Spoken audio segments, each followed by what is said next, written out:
क्या होगी small cap index में हाई रिटर्न्स की स्ट्रेटजी? क्या रखे टाइमिंग पोजीशन क्रिएट करने का? कैसे समझे स्मॉल कैप इंडेक्स में वेरी शॉर्ट टर्म के करेक्शन और पैटर्न कंफर्मेशन को? लागू करें इलियट वेव प्रिंसिपल और न्यू एनालिसिस के magical techniques small cap index में। नमस्कार दोस्तों, स्वागत है आपका डॉक्टर संजय वेब के यूट्यूब चैनल में। दोस्तों, आज मैं doctor Sanjay Sinha, technical analyst working on new web since last 28 years. Start करने से पहले मैं समझता हूं कि आप लोग निश्चित रूप से डिस्क्लेमर को अच्छे से देखकर पढ़कर समझ लिए होंगे। इस चैनल पर दिए गए सभी कंटेंट एजुकेशनल पर्पस से बनाए गए हैं और इसका उद्देश्य किसी भी प्रकार की एडवाइस या रिकमेंडेशन करना नहीं है। हम सेबी रजिस्टर्ड फाइनेंशियल एडवाइजर नहीं है, इसलिए हम आपको स्ट्रिक्टली सलाह देते हैं कि अपने प्रोफेशनल के कंसल्टेशन के बिना आप कोई भी डिसीजन, फिनेंशियल इन्वेस्टमेंट, ट्रेडिंग या कुछ भी ना करें। कुछ भी प्रॉफिट या लॉस होता है तो उसके लिए रिस्पॉन्सिबल आप खुद होंगे। इस वीडियो में समझे रियल टाइम चार्ट पर बड़े डिग्री वेव लॉन्ग टर्म से छोटे degree wave very short term को घटते क्रम में स्मॉल कैप इंडेक्स एग्जैक्टली कहाँ है। हम इलियट वेव प्रिंसिपल और न्यू एनालिसिस के रिजल्ट ओरिएंटेड अप्रोच के थ्रू शॉर्ट टर्म और वेरी शॉर्ट टर्म में स्मॉल कैप इंडेक्स के लोअर स्टॉप लॉस ऑर्डर्स का पता लगाएंगे। दोस्तों, small cap index very short term के राइज को लगभग कंप्लीट करने को है। हम करेक्शन में हर डिक्लाइन के मौके का ऑटमोस्ट फायदा लेने पर जोर देते हैं। जानिए बाई ऑन डिक्लाइन को सटीक प्लेस पर अप्लाई करना। मार्केट के वेरिएबल सिनेरियो में स्टेबल ट्रेडिंग मेथड फॉलो करें। हमारे साथ सिंपलेस्ट वे में स्मॉल कैप इंडेक्स को रियल टाइम चार्ट पर सावधानी पूर्वक लेबलिंग और एनालिसिस जानें। इस वीडियो में हम स्मॉल कैप इंडेक्स के एवरी टाइम फ्रेम में वेब पैटर्न को समझेंगे। इस कमिंग फ्राइडे के बुलेटिन में हम स्मॉल कैप इंडेक्स के सभी इंपॉर्टेंट स्टॉक्स का एनालिसिस करेंगे, जिससे आप जान जाएंगे कि स्मॉल कैप इंडेक्स के कौन से स्टॉक ट्रेंड के साथ चल रहे हैं और कौन से स्टॉक ट्रेंड के अगेंस्ट चल रहे हैं। मार्केट मूवमेंट्स के पीछे का 10 साइकोलॉजी समझे। स्मॉल कैप इंडेक्स में पूरा प्रॉफिट उठाने का चांस जाने ना दें। इस प्रॉफिट मेकिंग जर्नी में हमारे साथ जुड़े तो बिना देरी किए और इन सभी चीज़ों को समझने के लिए हम लोग चलते हैं स्मॉल कैप इंडेक्स के रियल टाइम चार्ट पर। यह स्मॉल कैप इंडेक्स का मंथली चार्ट है और इस मंथली चार्ट में देख रहे हैं कि हमारे पास जो डाटा है 2005 से है। लेकिन जैसा कि आप लोग जानते हैं कि ये हम लोग का जो बुल फेज स्टार्ट हुआ था रफली 2002-3 के आसपास से हम लोग का बुल फेज स्टार्ट हुआ था, जो कि जनवरी 2008 तक के चला था। इसका कहने का मतलब है कि ये जो हम लोग का 2003 से जो स्टार्टिंग हुआ था, तो इसका जो लोएस्ट पॉइंट था इससे काफ़ी नीचे था, जो इंडिकेट कर रहा है कि यहाँ से हम लोग का एक बुल फेज जो कि हम लोग का फर्स्ट वेव था और उसका करेक्शन के तहत नीचे का ए, बी और सी वेव इस पॉइंट पे कंप्लीट किया। उससे बड़े टाइम फ्रेम का हमारा सेकंड वेव कंप्लीट किया। तो हम लोग ऐसा कर सकते हैं कि यदि साइकिल डिग्री की बात करें तो रफली 2002 से लेकर के जनवरी 2008 तक के हम लोग का बुल फेज का एक फर्स्ट वेव कंप्लीट किया और उसके बाद यहाँ से हम लोग का करेक्शन के तहत नीचे का ए, बी, इस बी पॉइंट के लिए हमारा 0 पॉइंट ये हो गया और ये बी वेव हम लोग का इस पॉइंट पे कंप्लीट किया कि जो कि 2018 को कंप्लीट करके और सी वेव के फॉर्म में मार्च 2020 में हम लोग का कंप्लीट किया। उससे बड़े टाइम फ्रेम का हमारा सेकंड वेव हो चुका है। इस फर्स्ट वेव का लोएस्ट पॉइंट को देखेंगे तो रफली हम लोग का इस पॉइंट पे आ रहा है। हम लोग 0 टू ट्रेंड लाइन ड्रॉ कर रहा है तो इसी पॉइंट पर टच कर रहा है। तो साइकिल डिग्री का हम लोग ये कर सकते हैं कि हम लोग का इस पॉइंट पे हम लोग का सेकंड वेव कंप्लीट करके और पुनः 2020 के बाद हम लोग का थर्ड वेव में इंटर कर चुके। तो हम लोग ये कर सकते हैं कि 2002 से लेकर के 2008 तक के हम लोग का बुल फेज का फर्स्ट वेव कंप्लीट किया और उसका जनवरी 2008 से लेकर के मार्च 2020 तक के रफली हम लोग का 12 साल का एक करेक्शन में रहा। जो उसके बाद हम लोग का मार्च 2020 में हम लोग का एक सेकेंड वेव कंप्लीट करके और पुनः यहाँ से हम लोग थर्ड वेव के फॉर्म में ऊपर कंटिन्यू कर चुके।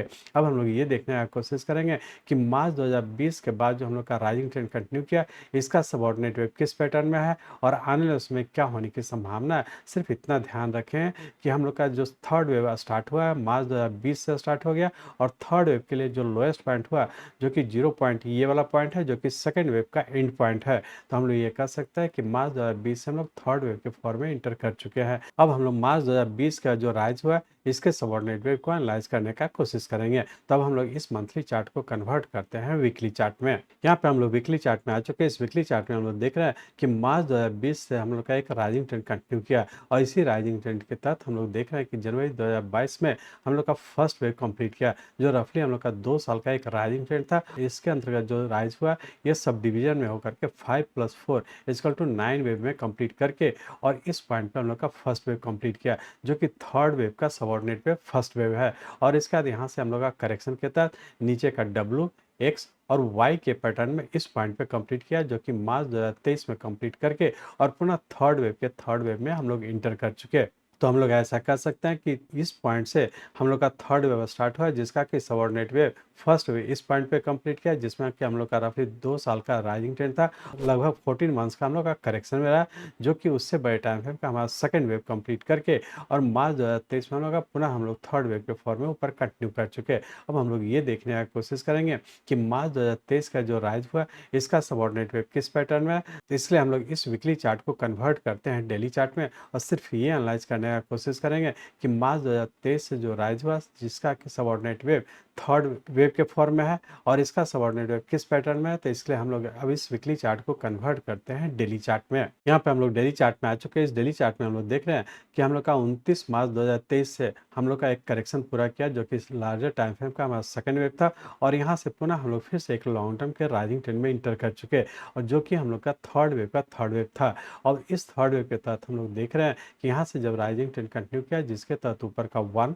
2, 3, 4 और 5 वेव, जो कि 2 मई 2024 को हम लोग का एक 5 वेव कंप्लीट किया और उससे बड़े टाइम फ्रेम का हमारा थर्ड वेव इस पॉइंट पे कंप्लीट किया, जो कि रफली हम लोग ये कह सकते हैं कि यहाँ पे हम लोग का रफली 1 साल का राइजिंग ट्रेंड था, जो कि थर्ड वेव के फॉर्म में इस पॉइंट पे कंप्लीट किया और उसका 2 मई 2024 से लेकर के करेक्शन के तहत नीचे का ए, बी और सी वेव इस पॉइंट पे कंप्लीट किया, जो कि उससे बड़े टाइम फ्रेम का हमारा फोर्थ वेव हो गया। तो हम लोग फाइनली ये कह सकते हैं कि साइकिल डिग्री की बात करें तो हम लोग का जो थर्ड वेव के फॉर्म में था, उसके तहत हम लोग का एक लॉन्ग टर्म का 29 मार्च 2023 से जो कंटिन्यू किया, उसका थर्ड वेव इस पॉइंट पे कंप्लीट किया और इसके बाद यहाँ पे हम लोग का फोर्थ वेव में था। अब चूंकि यहाँ पे हम लोग जब ट्रेंड लाइन ड्रॉ कर रहे हैं तो हम लोग यहाँ पे देख रहे हैं कि जो सेकंड वेव का लोएस्ट पॉइंट था, इस थर्ड वेव का हमारा 0 पॉइंट हो गया और यहाँ से जब ट्रेंड लाइन ड्रॉ कर रहे हैं तो ये हमारा एक नया पॉइंट था, जो कि फोर्थ वेव का एंड पॉइंट था।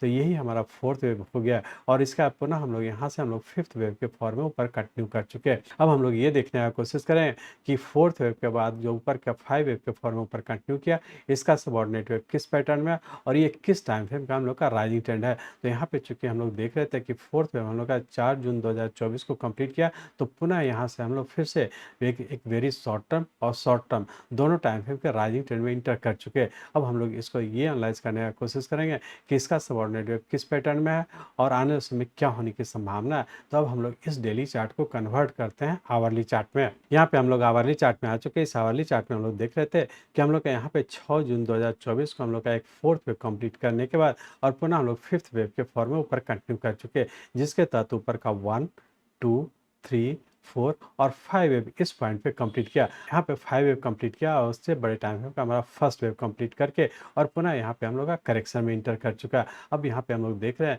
कि यहाँ पे जो 5 वेव का फॉर्म में कंटिन्यू किया, इसका subordinate wave fifth wave extended है और इसके बाद यहाँ से करेक्शन के तहत इस पॉइंट पे हमारा सेकंड वेव कंप्लीट किया और पुनः यहाँ से हम लोग थर्ड वेव के फॉर्म में ऊपर कंटिन्यू कर चुके हैं, जिसके तहत ऊपर का 1, 2, 3, 4 और 5 वेव इस पॉइंट पे पूरा करके और इस थर्ड वेव का सबऑर्डिनेट वेव के करेक्शन में है और बहुत ज़्यादा संभावना है कि छोटा सा एक करेक्शन दे करके पुनः ऊपर ही रहने की संभावना है। लेकिन ध्यान रखेंगे कि यहाँ से जो राइज हुआ 4 जून 2024 से जो राइजिंग ट्रेंड कंटिन्यू किया, वो अभी भी कंटिन्यू है। तो अब इस वीक की यदि बात करें तो इस वीक के लिए हमारा जो लोअर स्टार्टिंग लेवल है ये वाला पॉइंट होगा।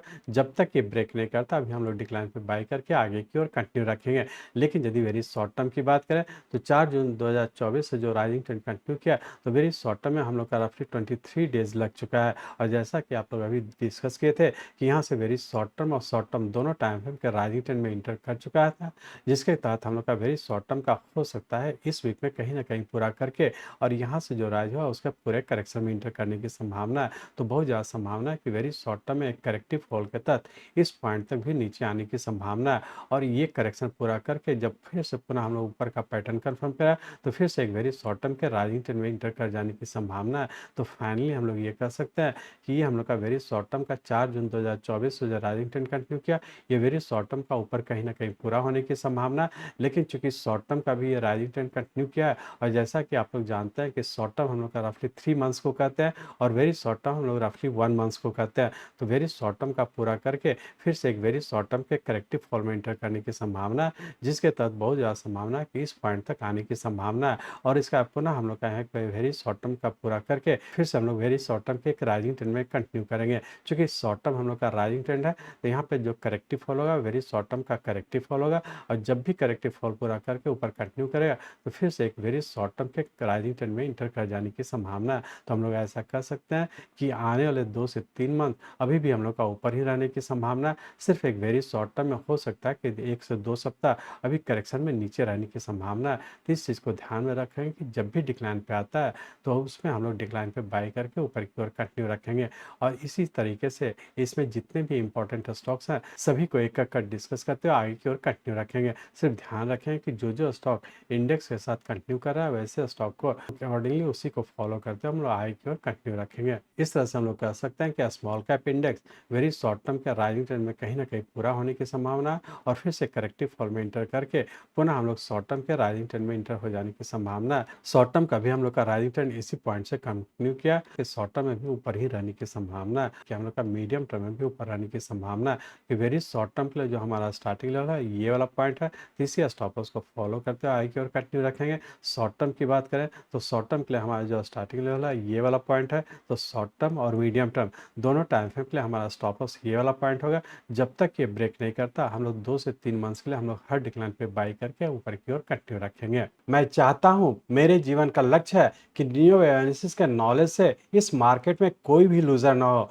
इसको आप सीखें, लोगों को सिखाएं, लोगों को मदद करिए। हमारे साथ जुड़े रहने के लिए, आज के वीडियो को ध्यानपूर्वक अटेंड करने के लिए, इसे दूसरों तक पहुंचाने के लिए आप सबका हृदय से बहुत बहुत धन्यवाद।